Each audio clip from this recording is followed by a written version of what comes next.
Good. All right, so my name is Gabriela and I am a second-year PhD student at Western University. And today I'm going to be speaking about a project I did in my MA last year, which is Second Language Learners' Perception of Spanish Voices, a quantitative investigation of accent stigmatization. So I'm going to start off with the introduction, a little bit about what the study is about, the objectives and the research questions. But before I get into that, I just want to mention that the data that I present here is part of a larger study that includes a variety of speakers. So not only do we examine native Spanish speakers, specifically from Cuba and from Spain, but we also examine the perceptions of second language learners and monolingual English speakers. And today, what I'm going to be focusing on is highlighting how the perceptions of L2 learners specifically, how they differ between these two other groups in regards to the Cuban and the Peninsular Spanish varieties. So the phenomenon that we chose to investigate here is the perceptions of individuals with differing levels of proficiency in Spanish towards two different varieties, the variety of Spanish that's spoken in Cuba and the variety of Spanish that's spoken in Spain, on the measures of income, education, and employment. We also analyzed the variable of personality, but I'm not going to be presenting those results here today. And based on this phenomenon, I have two main research objectives. The first one was to determine whether speakers with differing levels of proficiency, so native, second language, and monolingual English speakers, whether they were able to correctly categorize the Cuban and Peninsular Spanish varieties as distinct and their rates of accuracy. And the second objective was to determine if there was a predominant stigma or notion of prestige attributed to one or more of these varieties based on these three groups. So why these varieties and why these groups in general? The Cuban and Peninsular Spanish varieties, I'm going to be showing two sound excerpts in the methodology section, but they are very phonologically distinct from each other. There are different speech sounds that exist in either varieties that would make it so that even monolingual English speakers that don't speak the language, so they could pinpoint differences between both. So that's one of the reasons. And also based on the literature, these two varieties tend to exist on a continuum, where the literature states that varieties such as the Cuban variety is typically regarded as a little bit less prestigious. Sometimes speakers from this variety are regarded as less educated because there's a lot of non-standard speech forms that are used, whereas the Peninsular variety tends to be regarded a little bit more prestigious, and sometimes speakers from this region are typically considered more educated just by listening to their voice. In terms of perception groups, I mentioned that I'm not only analyzing the attitudes of native speakers, but also second language and monolingual English speakers, which is rarely not considered in previous literature. So the research questions for this study are, firstly, are native second language and monolingual English speakers able to correctly categorize the Cuban and Peninsular Spanish varieties, and with what rates of accuracy are they able to do this? And secondly, are native L2 and monolingual English speakers, do their perceptions or do their attitudes differ from each other towards Cuban and Peninsular Spanish, and how do they differ if they do?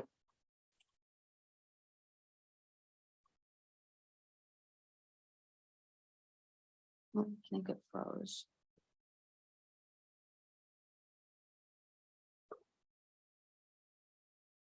There we go. All right, so a little bit about the literature. Starting off with the actual theory that we're using in this study, it's the accent prestige theory. And essentially what it states is that more prestigious varieties will get higher ratings on social factors such as income or such as education and employment.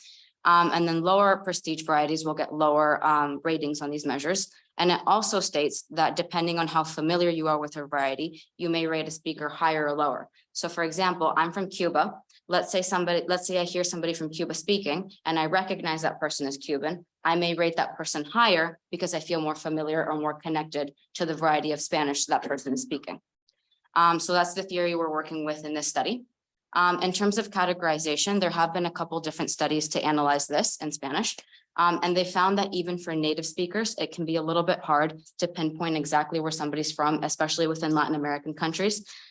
This was especially difficult from speakers they had from Spain. It was difficult for them to say, oh, this speaker I think is from Mexico, this speaker's from Venezuela. They found it was harder than they originally thought it was. In terms of perceptions, there have been a couple studies that have compared varieties such as the Cuban variety to Colombian varieties to peninsular varieties. And what they always find is kind of the same. They always are seeing that the peninsular variety is being rated super, super high in terms of education, in terms of income, and that varieties like the Colombian or the Cuban variety are being rated super, super low on these same measures. And then finally, in terms of groups, a lot of the studies that have been done are mainly focusing on English. So on varieties of English, such as British English in comparison to English that's spoken in different parts of the US, or it's being done from the perspective of native speakers. So there isn't many studies that are looking at perceptions of Spanish varieties, for example, or other languages. Now, for the hypotheses, we firstly predicted that native Cuban and native peninsular speakers would outperform the second language and monolingual English speakers in correctly categorizing the two varieties under study here, simply because they would probably have a higher level of familiarity than the other two groups. And then for the second two hypotheses, we split it up into two. So firstly, we also predicted that the native Cuban and peninsular Spanish speakers would attribute their own varieties to higher measures of education, income, and employment. And for the L2 and monolingual English speakers, we predicted that they would give the peninsular variety higher levels based on the study that I have cited here. So for the actual study, we had 60 participants in total, and we divided it into speakers and listeners. So we had a total of 10 native speakers. 5 of them were from Cuba. They were living in Havana, and the other 5 were living in Madrid. So they were native Spanish speakers. They spoke no other languages, so they didn't speak English. And what we did was we met with them over Zoom, and we got them to read a little speech prompt. We recorded that, and then we embedded that recording into a survey that we gave our listeners. We had the 4 groups that I've been mentioning.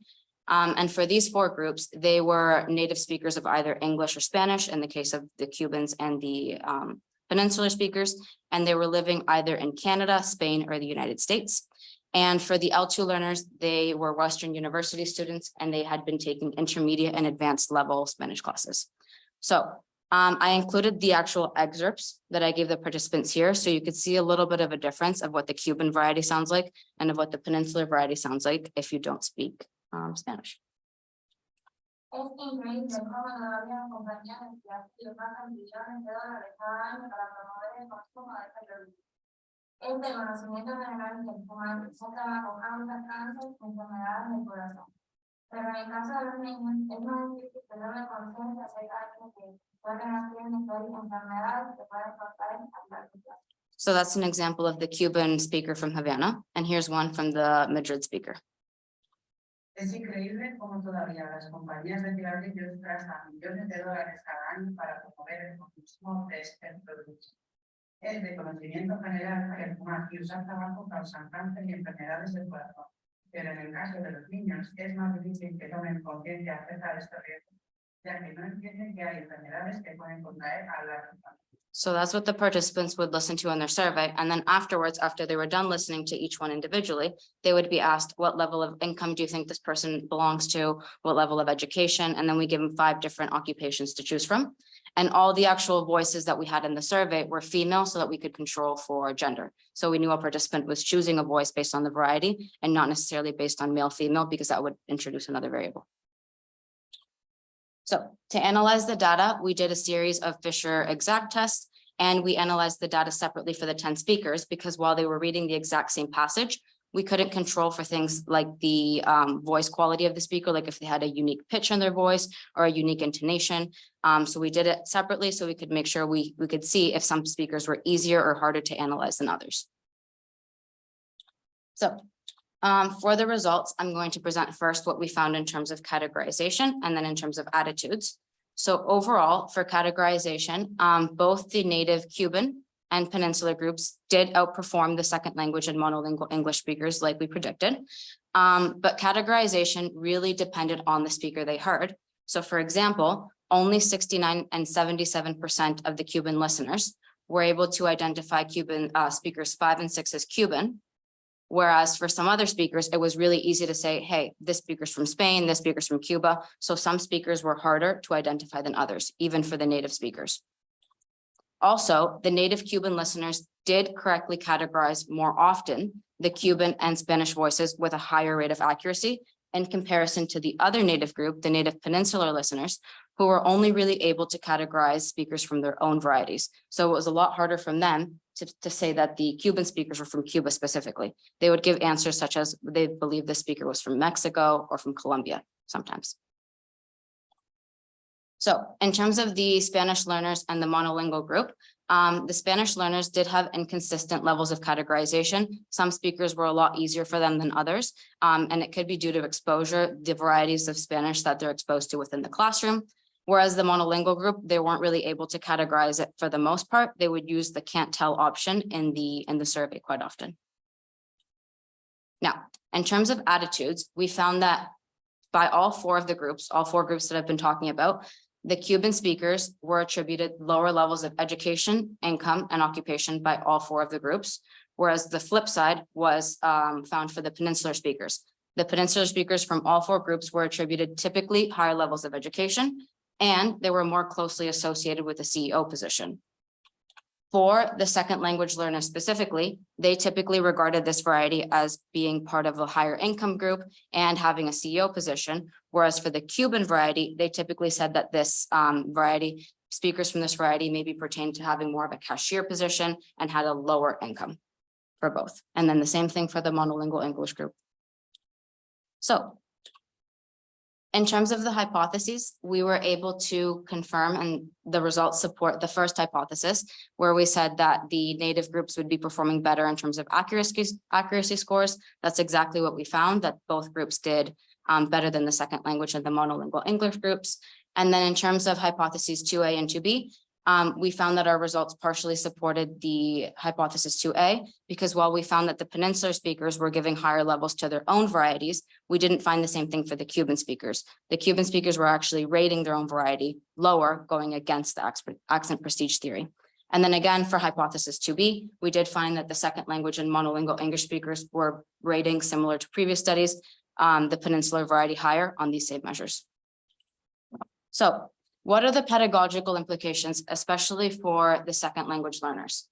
Based on the data, we are able to see that second language learners do in fact make judgments on the Spanish varieties that we examined in this study. This can typically translate into different domains of the educational classroom and how they are perceiving their educators in that space. Because at Western University, for example, there's TAs and there's instructors that teach from Cuba, there's some that are from Spain, there's some that are from Mexico, Venezuela, all over the world. So we can see that even though Spanish isn't their first language, they are forming these perceptions, and it can affect how they see their educator or their instructor all throughout the term, how competent they think that instructor is, how well they think their instructor can do their job, how intelligible they think they are. So they are making these judgments, and it's not just native speakers making these judgments on these varieties. So what's next? Definitely future research is needed to sort out some of these contrastive findings, especially more including second language learners, including the perceptions of other groups of Spanish speakers. So speakers that aren't necessarily from Cuba or Spain, what do they think of other varieties? What other groups could face potentially stigmatization? It's not just the Cuban variety that could be stigmatized. And also, while I mentioned all the voices in this study were female, could gender play a role, especially for the income question? And that's everything for me. Thank you so much.